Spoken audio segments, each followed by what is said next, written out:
Shri Gurubhyo Namaha, Om Shri Ganeshaya Namaha, Harihi Om.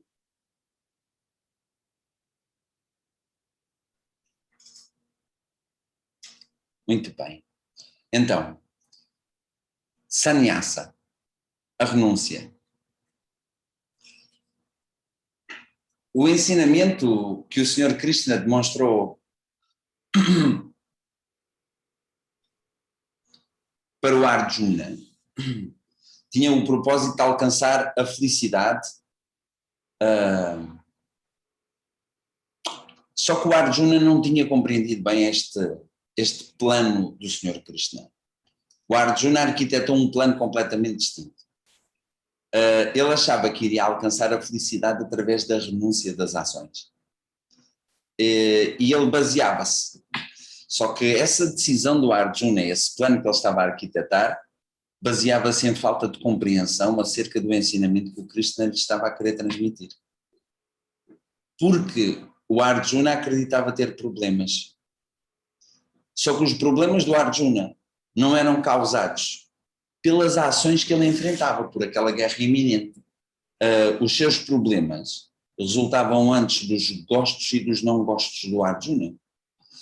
E independentemente dele desenvolver as ações, o Arjuna vai continuar a ser assombrado por esses problemas. Porque os gostos e não gostos continuavam com ele. Então, na verdade, o que acontecia aqui era que somente ao desenvolver as ações com a atitude do Karma Yoga, o Arjuna podia remover os gostos e os não gostos, que eram a verdadeira fonte para os seus problemas. E então, assim, ao ensinar ao Arjuna os propósitos do Karma Yoga, o Senhor Krishna mostrou também para o Arjuna o verdadeiro significado de sannyasa, da renúncia. E ele explicou-lhe que abandonar ações não é renunciar, mas apenas abandonar o pressuposto que a pessoa está na realidade no controle de uma ação. É que aí é que está. Aqui esta frase deixa bem claro qual é o propósito do Karma Yoga. Não é renunciar às ações, não é abandonar as ações, porque enquanto uma pessoa estiver viva, a pessoa vai ter que continuar sempre a desenvolver ações, consciente ou inconscientemente. Okay? Este corpo, enquanto estiver vivo, vai desenvolver ações, esteja acordado, a sonhar ou a dormir profundamente. Então, aqui o problema não é fazer as ações, é acreditar que tu estás no controle das ações. E essa noção é um erro. Porque o que tu deves ver é o que é que desenvolve realmente as ações.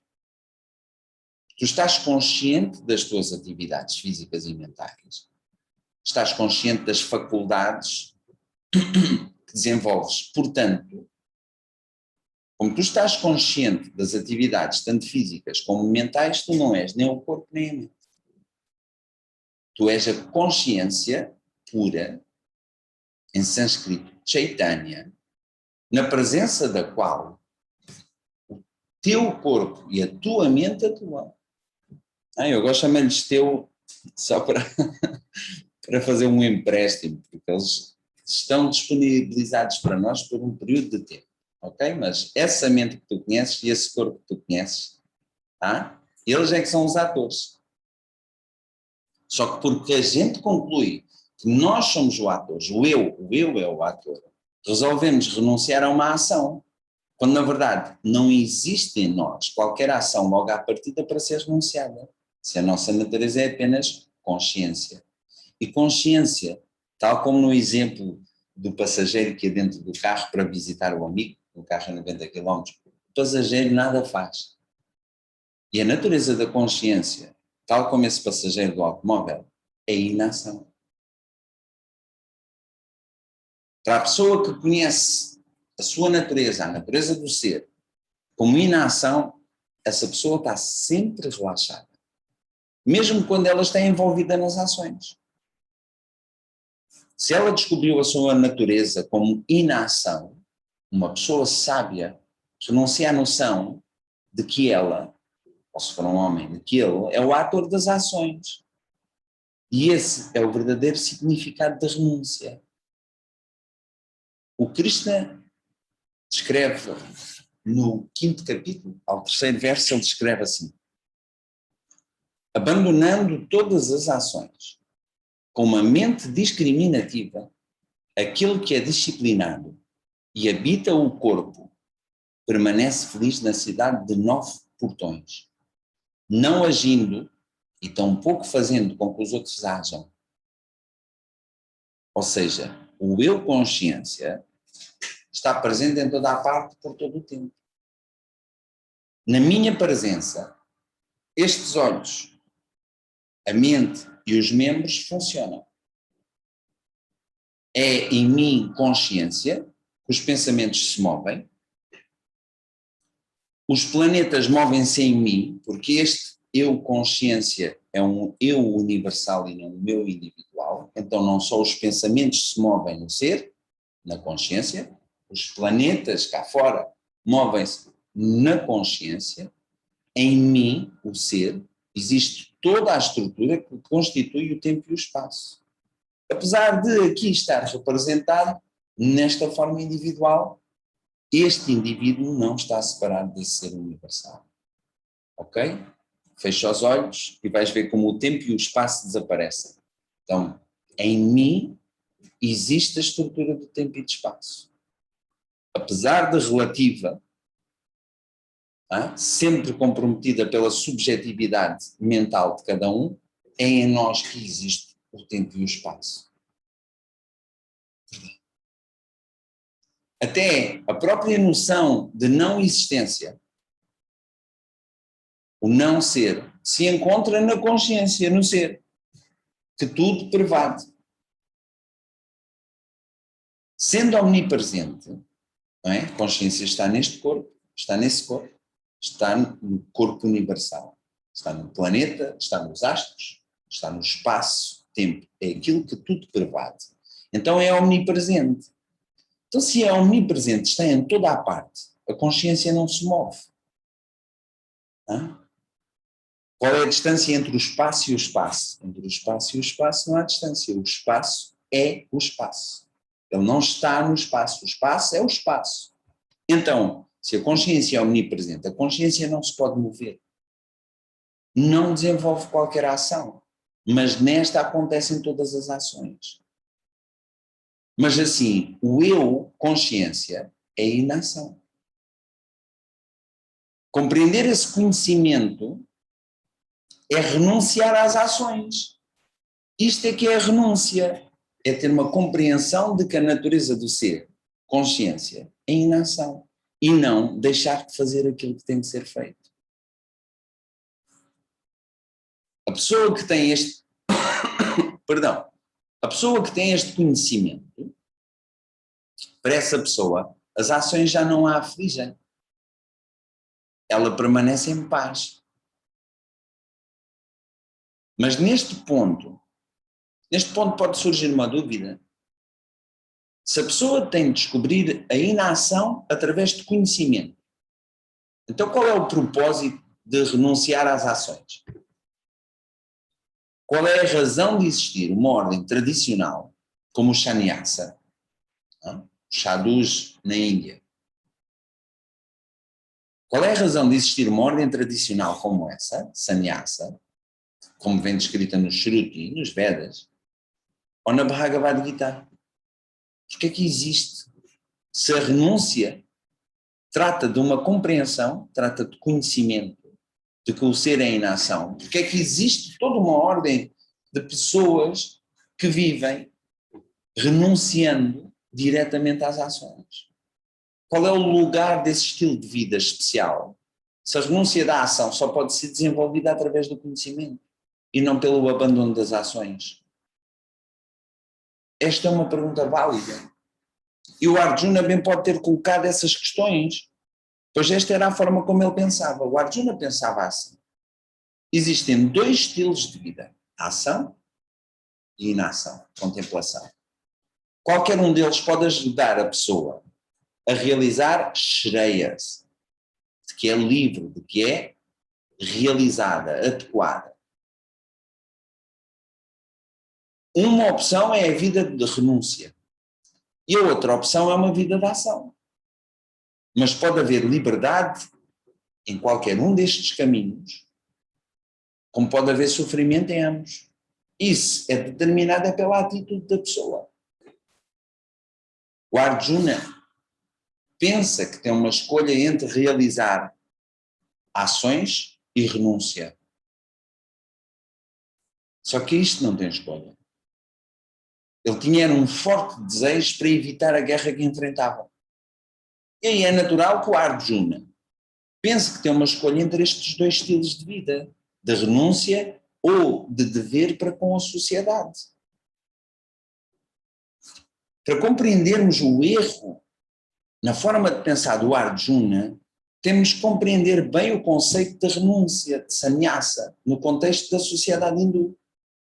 E então é sobre isso que nós vamos debruçar-nos agora. É aqui, podem ainda restar algumas dúvidas e a gente agora vai erradicar essas dúvidas. Então, qualquer palavra, vocês agora devem estar, de certeza, ter estado a estudar esta questão, que é qualquer palavra em sânscrito, o significado da palavra é revelado pela raiz da palavra, do qual a palavra deriva. Tá? Como, por exemplo, em yoga, a raiz é yur, que quer dizer unir, pôr sob o mesmo jugo.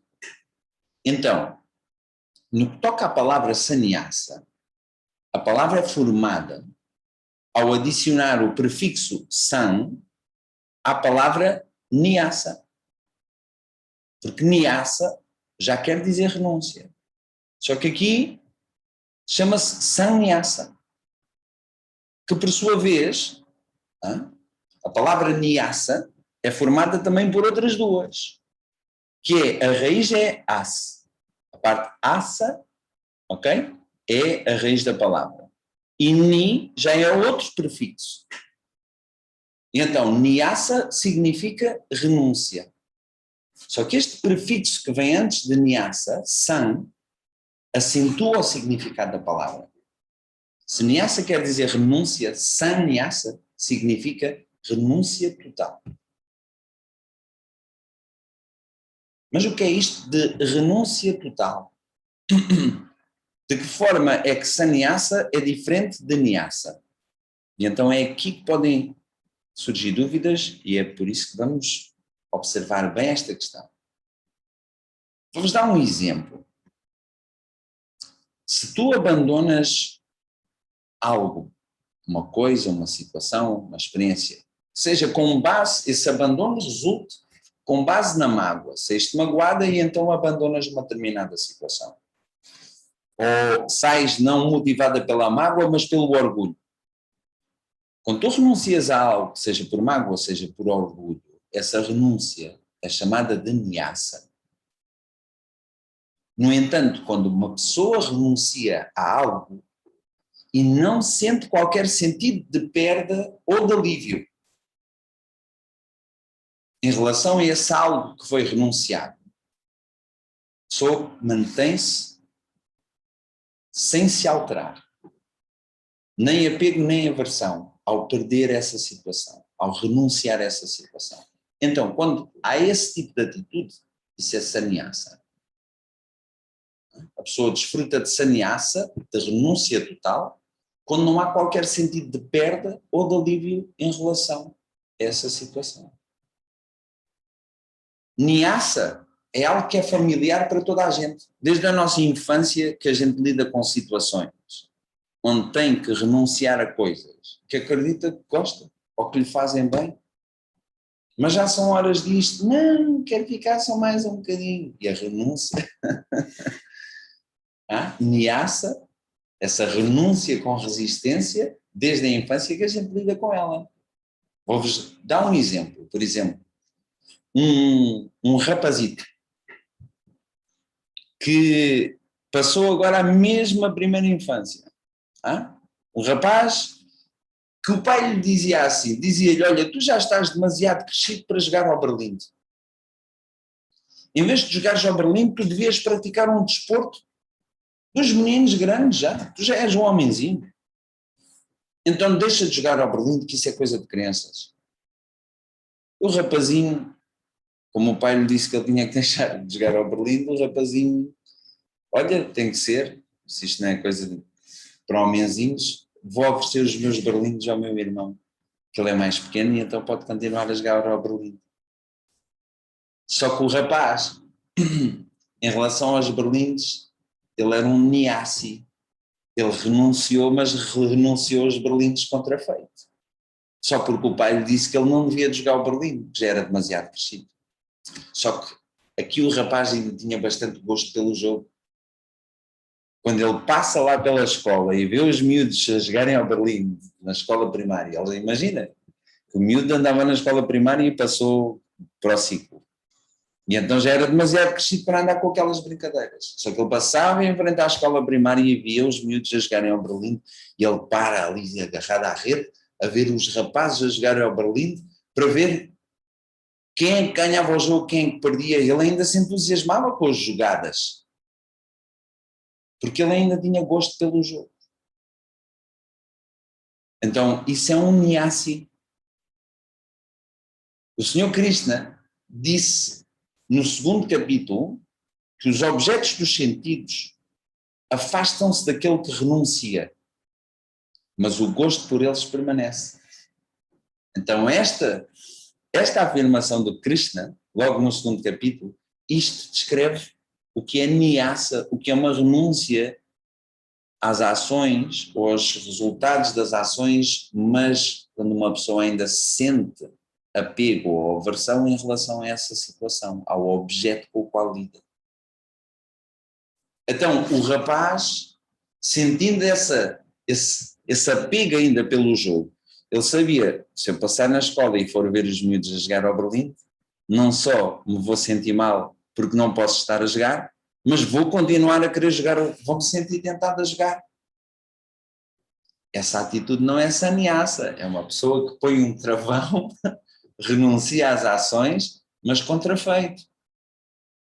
Porque há um sentimento de perda, quando o rapaz renuncia a jogar ao Berlim, há um sentimento de perda associado. Só que com o passar dos anos, o rapaz cresce, depois já não é mais um rapazito, torna-se um homem e passado uma vida torna-se avô e depois vêm os netos dele dizer: avô, anda lá a jogar ao Berlim comigo. E aí ele já não tem qualquer problema em jogar ao Berlim. Porquê? Porque aí a visão dos berlindes já não lhe causa qualquer sentimento de apego ou de aversão. Os berlindes já não são assim importantes para ele.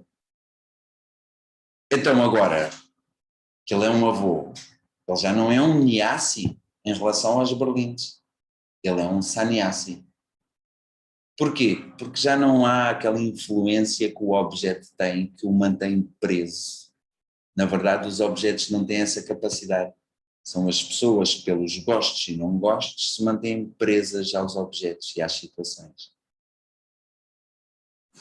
Então, o Krishna disse no 3º verso do 5º capítulo: aquele que não odeia nem deseja deve ser conhecido como um sannyasi, um renunciante constante. Pois quem é livre da influência dos pares opostos facilmente se liberta dos condicionamentos, ó Mahabahu. Mahabahu quer dizer aquele do forte braço.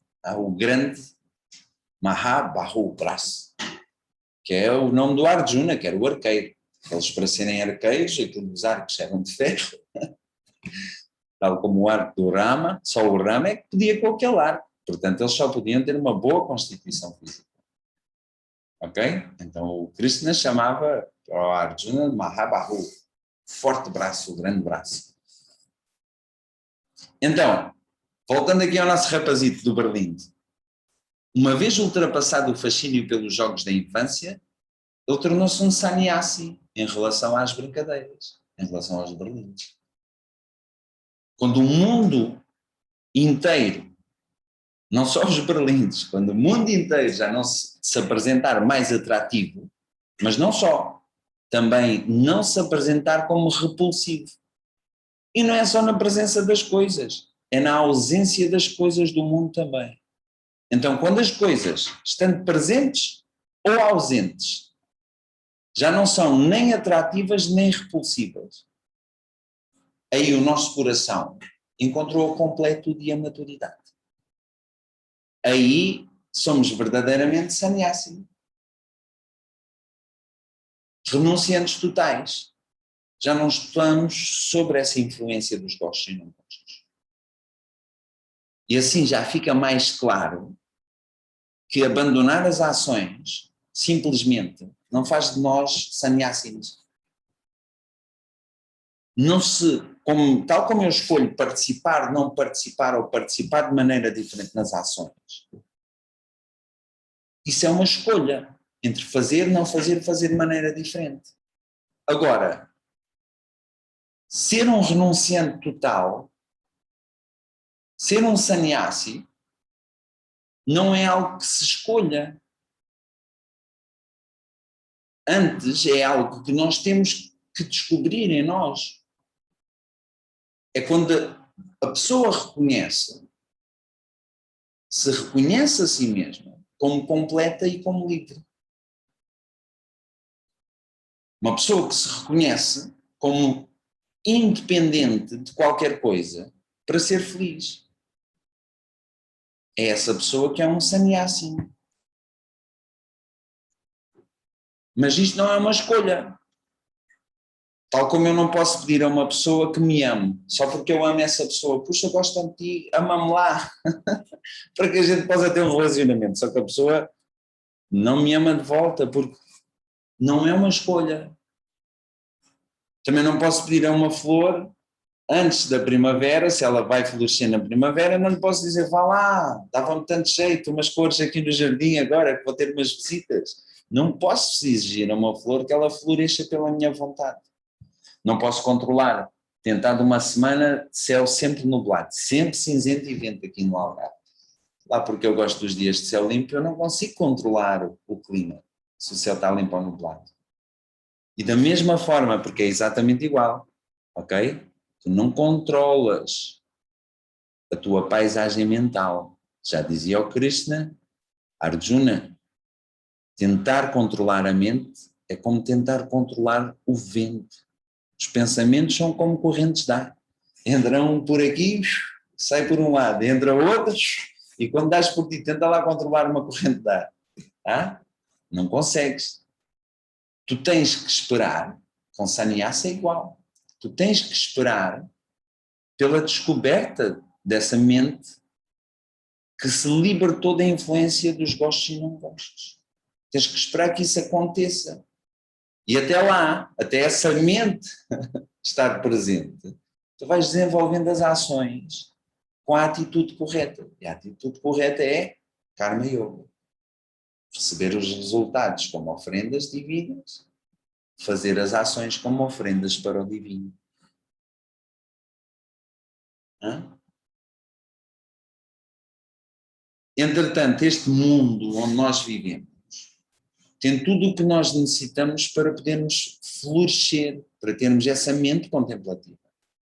Só que nós não florescemos para a fragrância, tal como a flor, fragrância externa, a gente floresce para a fragrância interna. E essa fragrância chama-se maturidade.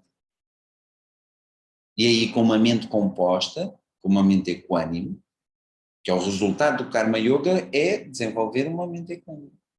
Tu vais naturalmente encontrar aí vais encontrar semelhança. Okay? É numa mente equânime que se encontra a renúncia total à ideia de que o ser é a ação, o ser é o ator. Quando a natureza do ser é consciência, que é inação. Então o Krishna diz no 5º capítulo, no 9º verso, aquele que conhece a verdade, que é íntegro, que considera que jamais desenvolve ações, mesmo quando vê, escuta, toca, cheira, come, anda, dorme, respira, fala, solta, agarra, abre e fecha os olhos. sabendo que são os órgãos dos sentidos que se movem entre os objetos dos sentidos. Então, o que o Krishna dizia aqui era que aquele que conhece o ser como inação, sabe que o eu, consciência, nada faz. No entanto, ilumina a mente que dirige os órgãos dos sentidos e de ação para agirem. Já o eu, consciência, que ilumina toda a realidade, que empresta a sua luz para que a realidade aconteça, o eu, consciência, não desenvolve qualquer ação.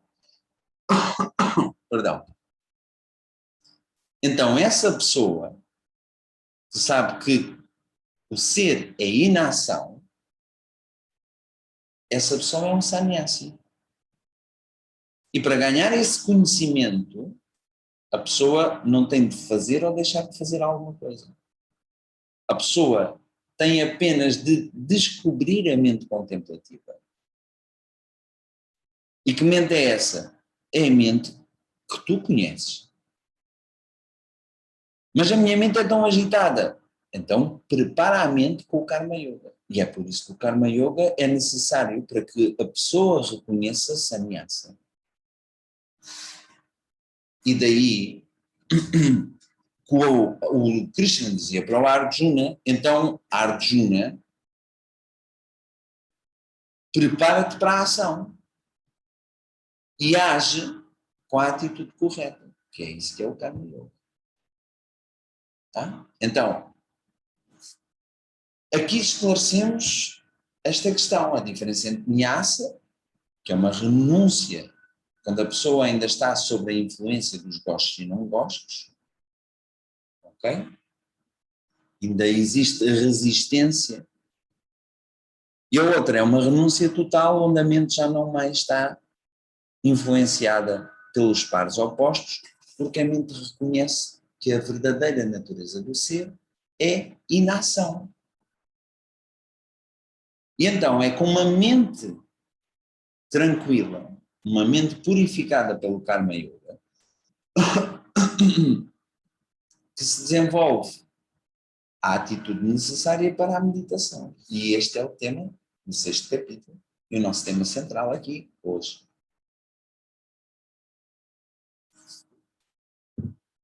Então, assim, já percebemos que sannyasa, a renúncia, não é nem uma ação física nem mental. Sannyasa, a renúncia total, requer uma mente contemplativa, sem que isso seja um estado psicológico. Ok? Não é um estado mental que muda de um momento para o outro. Sannyasa é uma atitude que prevale todos os estados da mente. A renúncia é o conhecimento que o verdadeiro significado do eu, do ser, é inação. O ser é livre de todas as ações, sejam elas físicas, perceptivas ou mentais. E aquele que sabe que o ser não desenvolve quaisquer ações, mesmo quando a pessoa está fisicamente envolvida nas ações, o corpo pertence à natureza da ação. Ele é o carta, é o fazedor, o ator. Portanto, mesmo quando o corpo está envolvido nas ações, fisicamente, a pessoa que sabe que o ser não desenvolve ações é um sannyasi, é um renunciante. Mas o corpo continua a fazer aquilo que tem que ser feito. No entanto, existe esse estilo de vida de pessoas que renunciam às ações mundanas e viram monges mendicantes, que é sannyasa, um estilo de vida na Índia, uma vida de renúncia, que é uma vida muito mais contemplativa do que ativa. Quando a mente se torna contemplativa, aí na mente já não existem desejos pelas ações. E é aí que a pessoa pode dedicar-se a um inquérito sobre a sua verdadeira natureza, que em sânscrito se chama Atma Vichara. Vichara, questionamento, inquérito, e Atma, o ser. Neste caso, o ser individual. Então, é uma mente contemplativa que tem condições para descobrir que a sua natureza é a liberdade. Liberdade de todos os condicionamentos. E se tu mudas a qualidade dos teus pensamentos, vais certamente mudar o teu estilo de vida. E é por isso que o Krishna põe ênfase no desenvolvimento de uma mente contemplativa. Uma mente que é livre dos gostos e dos não gostos. Uma mente que naturalmente é mais contemplativa do que reativa. Uma mente que é capaz de ver as coisas com clareza, que observa sem fazer julgamento, uma mente que sorri com naturalidade. O Arjuna queria seguir uma vida de sannyasa, mas ele não pode escolher seguir uma vida de sannyasa. Ele não pode decidir ser contemplativo.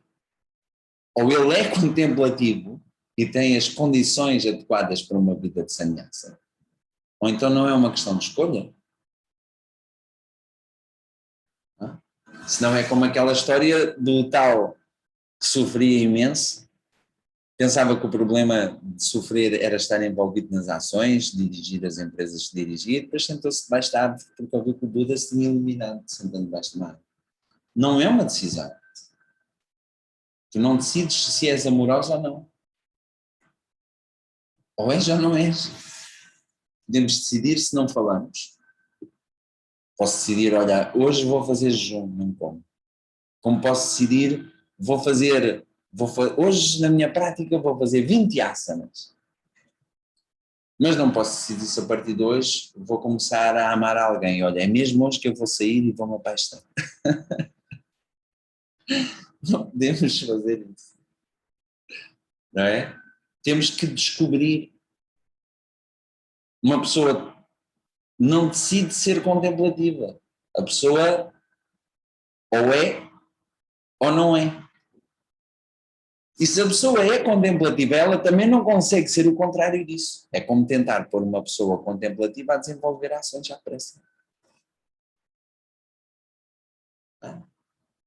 Se a pessoa não tem uma mente adequada para a contemplação, é necessário desenvolver o Karma Yoga, que é o desenvolvimento das ações com a atitude adequada. E é aí que uma mente contemplativa se descobre. Esta parte da descoberta é muito importante, porque a mente, por mais agitada que seja, a mente já é contemplativa. O foco é que não está nessa mente contemplativa, mas sim na mente ativa e reativa. Então é uma questão de descoberta e o Karma Yoga cria as condições necessárias para essa descoberta. Portanto, não é uma escolha entre uma vida de ação ou uma vida de contemplação. Essa escolha não existe. Ou não é válida. A ação é o meio, o Karma Yoga é o meio para uma mente contemplativa. E uma mente contemplativa é aquela que tem uma predisposição para uma vida de autoinquérito e de contemplação. É uma mente que pode alcançar o autoconhecimento. E é o autoconhecimento de que a natureza do ser é pura consciência, que tudo prevade e que não faz ações. É isso que é a verdadeira renúncia.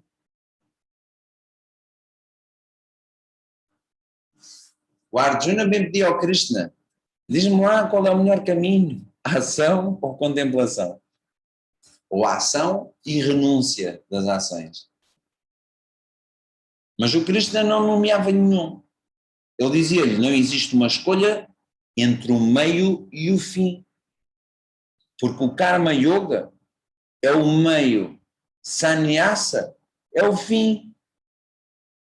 Que é como na aula anterior, dei o exemplo sobre tirar uma licenciatura e ir para a universidade. Ir para a universidade é o meio para alcançar o fim, que é tirar uma licenciatura. Temos sempre que aplicar um meio, por exemplo, para nós estarmos a ter esta aula, o meio é o computador. Se não tivéssemos um computador ligado à internet e ao Zoom, não chegávamos a atingir o fim, que é realizarmos esta aula. Então, para qualquer fim tem que haver um meio. Karma Yoga é o meio para Sannyasa. No 6º capítulo, o Krishna dizia: para aquele que tem discriminação, perdão, para aquele que tem discriminação e que deseja dominar a mente contemplativa, que ele chama de Dhyana Yoga, a meditação, Karma Yoga é considerado como um meio. Agora, para aquele que domina a mente contemplativa, para aquele que já tem uma mente contemplativa, somente a renúncia é considerada como um meio.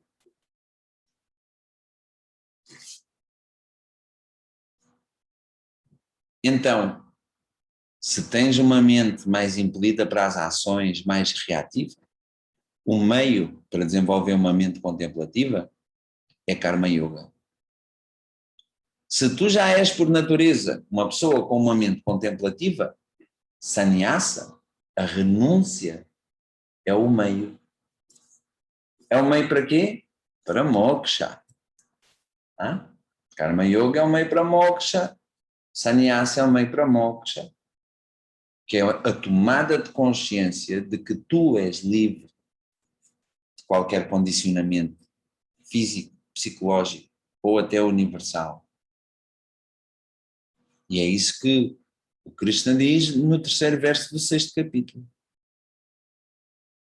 Karma Yoga é o meio, Sannyasa é o meio. Mente ativa, Karma Yoga. Mente contemplativa, Sannyasa. Então, renúncia é reconhecer a sua própria natureza como plena e completa, sempre sem mudança. A ignorância, mas não só a ignorância, porque há aqui o equívoco também. Uma coisa é ignorar e outra é errar. Ok? A pessoa que ignora nem sabe que não sabe. Agora, o equívoco é uma pessoa tomar o errado por certo. Então, tanto a ignorância como o equívoco é que levam a que a pessoa se afaste desta verdade. Mas a ignorância e o equívoco podem ser removidos através do conhecimento. Mas não é um conhecimento qualquer, é o conhecimento ganho através do ensinamento do Vedanta. Tu até podes ter várias experiências de alegria e de completude na vida. Mas as experiências não te vão dar o conhecimento de que tu és Sat Chitananda. Posso ir daqui, ter uma situação muito feliz com a minha família, com o meu trabalho, qualquer outra situação ou relação, eu posso ter momentos de felicidade, mas esses momentos não me dizem que eu sou real, que eu sou consciência e que eu sou sem limites. Esse ensinamento tem que ser transmitido por alguém, porque nas experiências não vem este conhecimento. Isto é muito importante perceber. As experiências, por mais estáticas que elas possam ser, não trazem necessariamente conhecimento. Conhecimento traz sempre experiência. Experiência não traz necessariamente conhecimento, especialmente este conhecimento de que tu és Satchitananda. Podemos fazer experiências de forma mecânica e deixar a mente até desocupada para se envolver noutro tipo de pensamentos que não necessariamente a ação que está a fazer. Conseguimos fazer isso, automatizar um comportamento e deixamos a mente. O que é que ela aprende dessa situação? Que conhecimento é que ela retira da experiência? Já o conhecimento, tal como quando naquela situação da pessoa que tomava a corda por ser uma cobra, E com medo não avançava, até que veio o velhinho e disse: não, aquilo é a corda que caiu do alforje do meu burro. Portanto, não tenha medo, pode passar à vontade, é uma corda e não uma cobra. Então, esse conhecimento continha em si toda a experiência que aquela pessoa precisava para ver a situação de forma adequada. Então, daí que, por mais experiências que a gente tenha de completude ou de felicidade, essas experiências não nos dizem, não nos dão este conhecimento de que a nossa natureza é Satchitananda.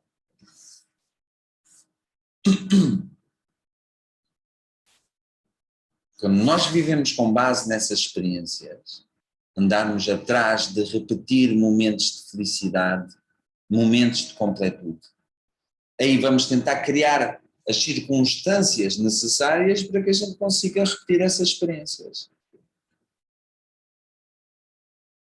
Mas nós todos já passamos por situações onde tivemos um vislumbre da felicidade.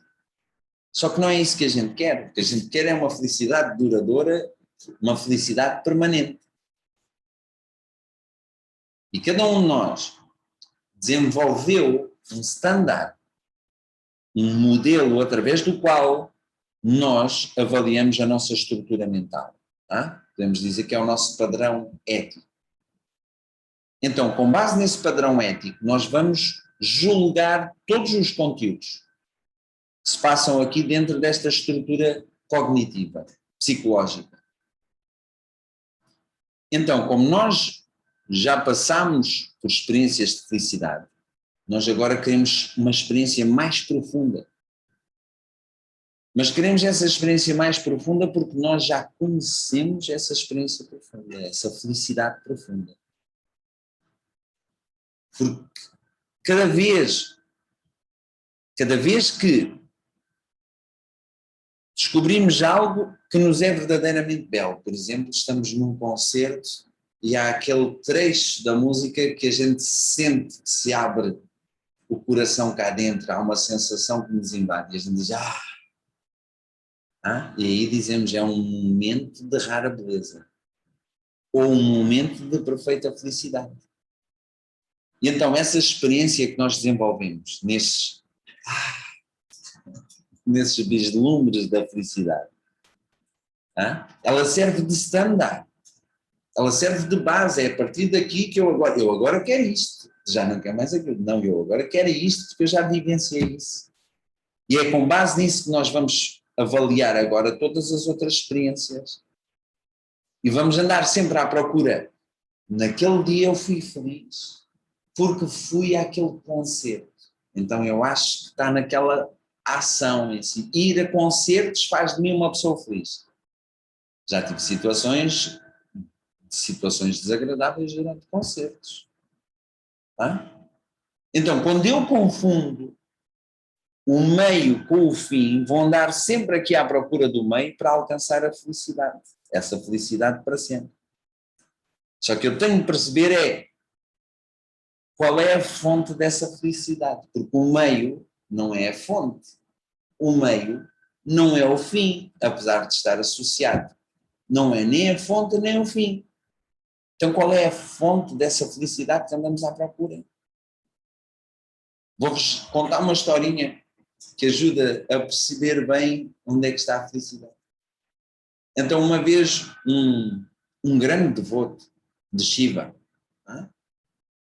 ele decidiu ir desde a ponta mais a sul na Índia, em Badrinath, caminhar até lá em cima, ao norte da Índia, num dos pontos mais a norte, para ir a um templo muito especial da Índia que ficava lá em Badrinath. Então ele vinha desde o sul, atravessar todo o país, passou por situações extremamente difíceis, completamente exaustos, e teve inúmeras dificuldades pelo caminho. Mas ele chega a Badrinath e vê o templo, e ele está cheio de alegria, por finalmente ter chegado ao templo. Quando ele entra, ele põe-se em frente ao altar, e no êxtase de estar ali em frente ao ídolo, no altar, a ver o Deus que ele adora, ou aquele Deus que habita no seu coração. Quando ele chega e põe-se em frente ao altar, ele fecha os olhos. Então, por que razão é que este devoto faz uma viagem, uma jornada destas a pé, para atravessar a Índia toda, só para chegar àquele templo onde tem aquele altar famosíssimo a Shiva, o Deus que ele adora. E quando ele chega em frente ao altar, fecha os olhos. E ele fecha os olhos não porque ele tivesse com os olhos cansados, ou porque ele já tivesse visto demasiado. Ele fecha os olhos porque ele já tinha alcançado aquilo que ele desejava mais. Ele estava em busca de Deus. E tal como qualquer coisa que a gente busca, quando encontramos aquilo que procuramos, dá-se um momento de completude. E aí, aquele que busca, a pessoa que anda à procura e o objeto, fundem-se. É uma fusão entre aquele que busca e aquilo que é buscado. Neste caso do devoto, os olhos dele já não precisavam de ver mais nada. Já tinham atingido o seu propósito. E é por essa razão, quando ele entrou no templo, ele fechou os olhos. Ele tinha encontrado Deus. E esse Deus estava dentro dele, não no altar. Então, nesse momento de completude, o peregrino, o nosso devoto, foi em peregrinação. Ele já não via Deus como uma divindade, ou não via Deus projetado no ídolo. Nem se via a ele mesmo como um devoto. Já não é um que vai em busca do outro. Deus, que era o objeto, e o devoto, absorveram-se um no outro. E aí a dualidade desapareceu entre a divindade e o devoto. Nos momentos em que somos profundamente felizes, essa dualidade entre o conhecedor e o conhecido, o observador e o observado, desaparece. Tudo o que permanece é apenas a chama do Advaita. Essa não dualidade, essa consciência que não tem limites de tempo ou de espaço, que existe aqui no observador e que é a consciência, que é Deus também, o observado. Então, nesse momento em que o observador e o observado se fundem, o conhecedor e o conhecido se fundem, nesse momento de completude, o desejo de existir sem limites encontra-se preenchido. Aí não existe nada para além de ti.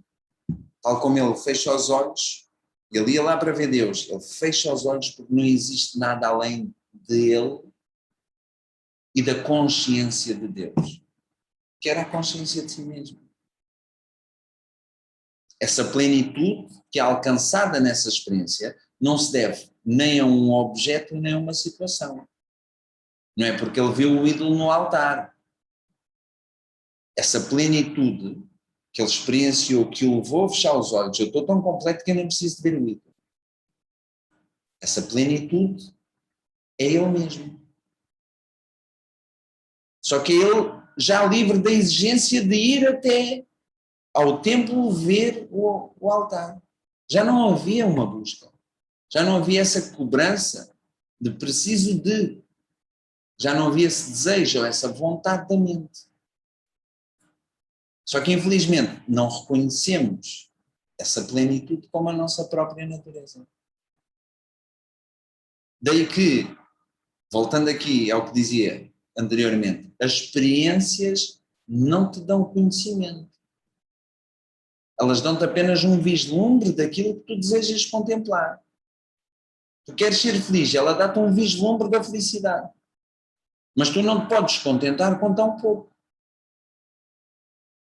Para conheceres essa plenitude como tu mesma, precisas deste conhecimento. E para alcançar este conhecimento, é fundamental o ensinamento. Parampara, esta tradição. Então, o que é o conhecimento? O professor faz citações, neste caso o cristão, faz citações acerca de momentos nos quais a felicidade da não dualidade é experienciada. E daí que um professor de Vedanta, tal como o Krishna, diz para os estudantes, Tattvamasi, tu és essa consciência. Tu és Nitya Sannyasta. Sannyasa é a renúncia total. Sannyasa. Nitya Sannyasta quer dizer renunciante, sem limites de tempo e de espaço, sem princípio nem fim. Nitya, sem princípio nem fim. E Sannyasta é um renunciante. És um renunciante que sabe que a consciência não se move, é inação. Que tu és Chit. O professor diz, tu és Chit, tu és consciência autoefulgente. Então, este conhecimento diz-nos algo bastante distinto. Se a luz, aqui, vou pôr aqui a caneca à vista, tenho aqui um candeeiro, se a luz incidir sobre o objeto, eu vou reconhecer a caneca. Mas é preciso que haja luz para que o objeto seja revelado. Agora, a fonte de luz brilha. Sua natureza é a luz. E então os objetos aparecem como brilhantes, como efulgentes. Mas, na verdade, os objetos brilham, para mim, porque os olhos que estão na face brilham. E então eu vou dizer que a causa dos olhos verem é o sol. Eu vejo aquilo que a luz do sol ilumina ou que o luar da lua ilumina. Posso dizer então que a causa da luz, a causa dos olhos verem é o sol, mas não é verdade. Se os olhos não tivessem luz em si, o sol não brilha. Tal como o sol não brilha para os olhos de um cego. Portanto, a causa de ver não é o sol. Os teus olhos brilham porque a tua mente brilha. É a mente que ilumina, empresta a sua luz aos olhos. Porque se, eu posso até estar a olhar aqui em frente para vocês, mas tenho a mente focada numa coisa qualquer. Vocês bem podem dançar, despir-se, vestir-se, fazer o que quiserem. Eu não vou ver nada. Oh Ricardo, não viste? Não viu o quê? Viu o que a mente viu. Então quem vê é a mente. Portanto, os olhos brilham porque a mente brilha. Os olhos veem, os ouvidos ouvem, o nariz cheira, a língua prova, porque há uma mente brilhante por detrás de todas as experiências dos órgãos dos sentidos. Agora, se a mente ilumina os órgãos dos sentidos e da ação, o que é que ilumina a mente? A mente brilha porque tu brilhas. És tu que iluminas a mente. Tu que és a observadora da mente, a conhecedora. E todos estes, a mente, os sentidos, todas as fontes de luz que temos aqui disponíveis, ou toda a inteligência que temos disponível, brilha apenas porque o ser, que é consciência, é autoefulgente. E o ser, neste caso, tu brilhas porque não consegues ser de outra forma. Essa é a tua natureza. Tu és a consciência que é autoefulgente. Então, tu não requeres qualquer outra fonte de luz. E daí que a pessoa, mesmo cega, não vendo a luz do sol, ela continua vendo. Observando, mesmo que não seja através dos olhos. Então essa visão, o ser é o observar, é a visão. E daí que ele não requer qualquer outra fonte de luz. Nos rituais hindus, pegam-se em bocadinhos de cânfora e queimam-se em frente ao altar. E então eles entoam um mantra enquanto ardem a cânfora em frente ao altar, quando eles acenam com a cânfora ardida em frente ao altar. E então, esse mantra é um mantra que vem na Katha Upanishad, e ele descreve essa natureza autoefulgente do ser.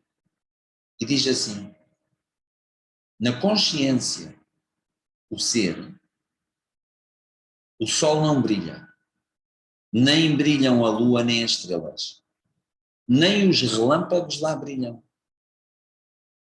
O que dizer acerca deste fogo, a luz da cânfora? O ser, ao brilhar, faz com que tudo o resto brilhe. A efulgência do ser ilumina todo o universo. O próprio fogo só ilumina se o ser estiver lá. Viste aquele incêndio? Qual incêndio? Não estavas lá? Não viste. Então é como se não existisse. Então o que é que ilumina todas as coisas? O que é que empresta luz? O ser, que é consciência. E este mantra é um mantra da Katha Upanishad. Este mantra permite-nos apreciar o facto de que eu sou consciência pelo qual todo o mundo é conhecido. Tal como a escritura revela, que é o Upanishad, a pessoa que aprecia esse facto é sábia. Essa pessoa sabe que o ser não age. Abençoada pela consciência, a mente age. Os órgãos dos sentidos agem. E é assim que eles cumprem com as suas tarefas. Pela luz que lhes é emprestada pela consciência. E aí, quando tu aprecias o facto de que a tua natureza é verdadeiramente inação, aí tu és um renunciante, um sannyasi. Agora vamos falar sobre um grande problema. Para desenvolver uma mente contemplativa. Então, esse grande problema chama-se autocondenação. Vou dizer por outra forma, autocrítica, autojuízo. Ok? Autovitimização. Porque aquele que se ajuiza é carrasco e é vítima. Então, a autocondenação é um problema grave que tem que ser compreendido, porque senão não há mente contemplativa. Ao desenvolver as ações com a atitude correta, vamos alcançar uma mente contemplativa. Quando recebemos os resultados como uma oferenda divina, como praçada, a mente torna-se pura. Aí os gostos e não gostos diminuem, são neutralizados, e a mente torna-se livre de reações. E aí, eventualmente, vamos descobrir que a nossa mente já é naturalmente contemplativa. Só que isto pode levar algum tempo para desenvolver esse tipo de mente. Mas não há razão para desespero ou para frustração. Nunca te observes a ti mesma e concluas que tu não tens as condições necessárias para o autoconhecimento. A autocondenação não te vai ajudar. Quando as outras pessoas nos julgam, nós não aceitamos os seus julgamentos. Não? Portanto, quando te julgam, não aceites os julgamentos, tal como o Buda. É normal que as pessoas criticam umas às outras, até na infância isso acontece. E essa tentativa para nos fazer sentir inadequados continua ao longo da vida toda. É em casa, é na escola, no trabalho, na sociedade. E aí, sempre que não consigo levar a cabo as minhas expectativas ou que recebo uma crítica, sou levado a concluir que eu sou um inútil. Até as pessoas mais abastadas, que gostam de ostentar, maior posse, essas pessoas levam uma vida de ostentação para tentar disfarçar esse sentimento de inadequação. Acreditam precisar de algo para serem dignas de reconhecimento ou de respeito. Agora, se eu me recusar a abandonar esses julgamentos negativos que faço acerca de mim mesmo, normalmente, se eu me recuso a abandoná-los, não há ajuda que me possa tirar desta aflição.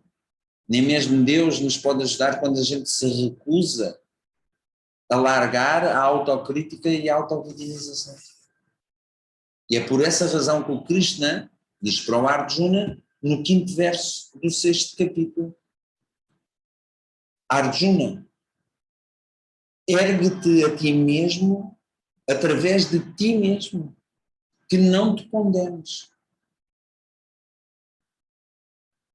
E é dessa forma que o Krishna prepara a mente do Arjuna e diz-lhe que tudo o que tu precisas, Arjuna, é de ti mesmo.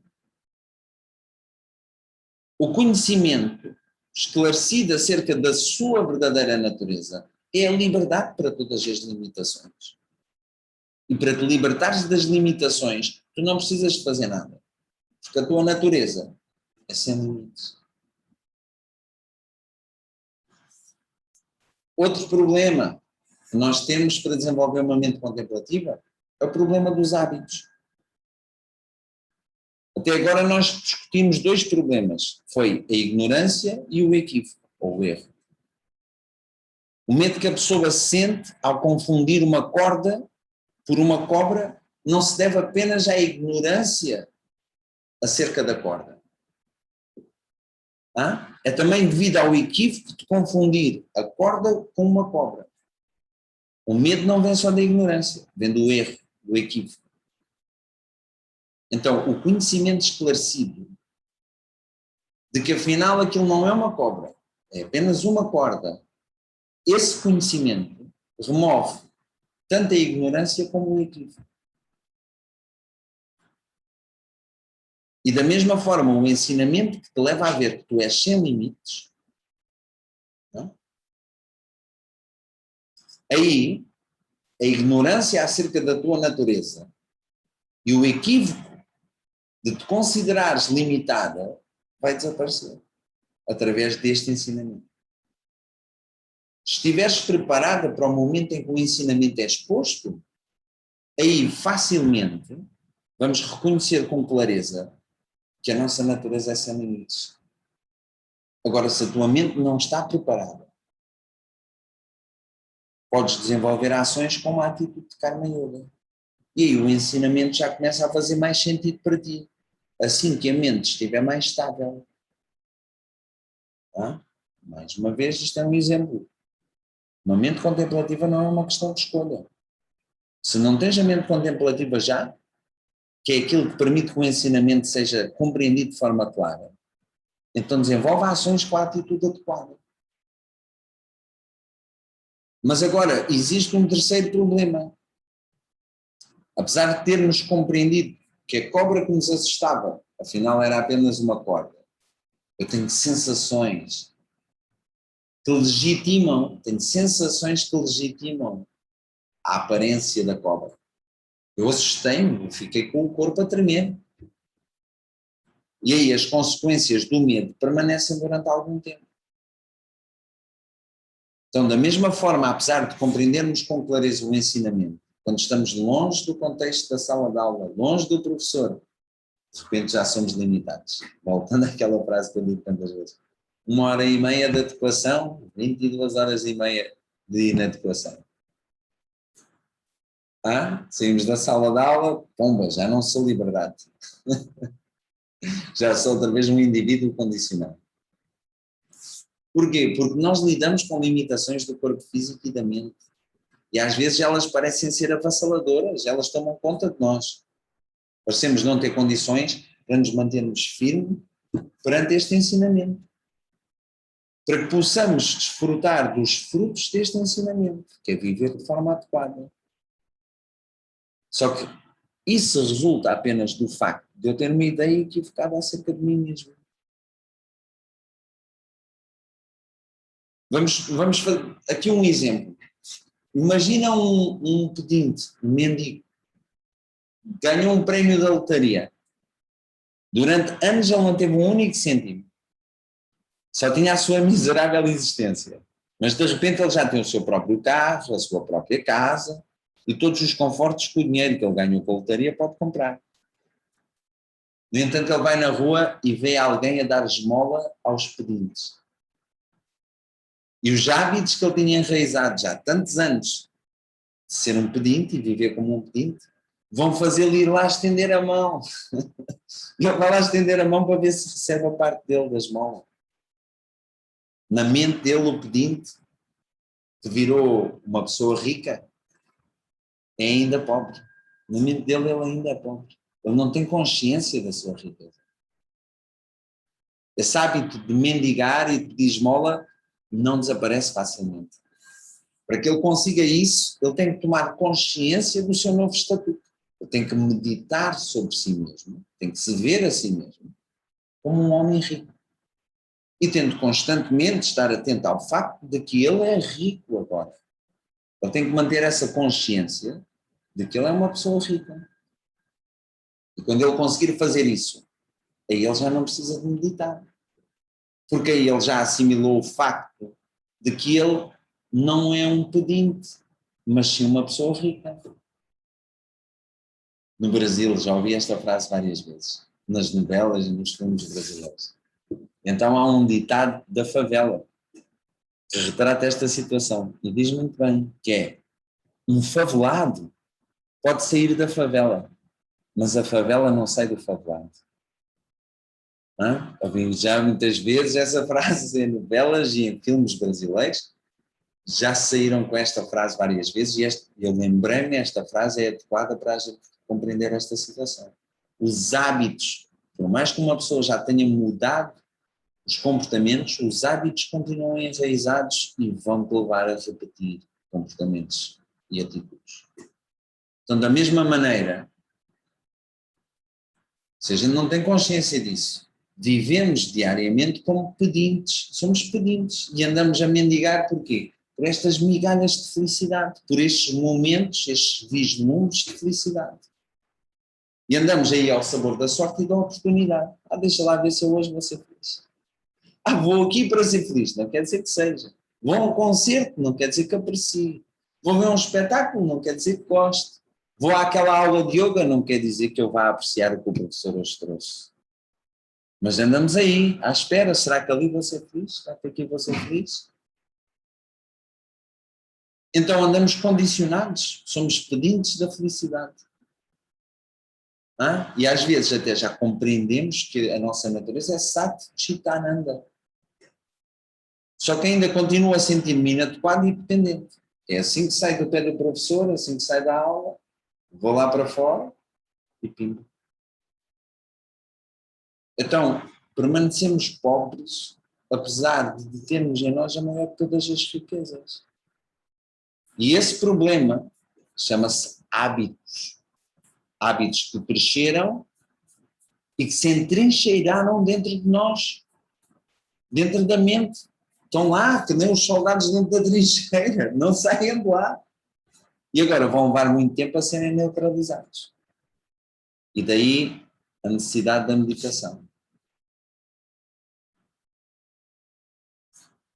Para romper com esses hábitos, que é o hábito de se ver a si mesmo como limitado, o Krishna recomenda a meditação. O esquecimento de si mesmo, não saber quem eu sou, é uma coisa comum na vida do ser humano.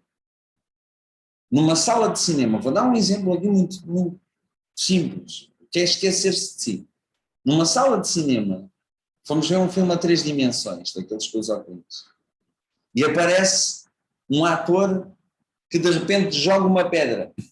E nós, mesmo estando na sala de cinema, sabendo que fomos ao cinema, e que estamos a ver um filme, quando ele joga a pedra a gente agacha-se.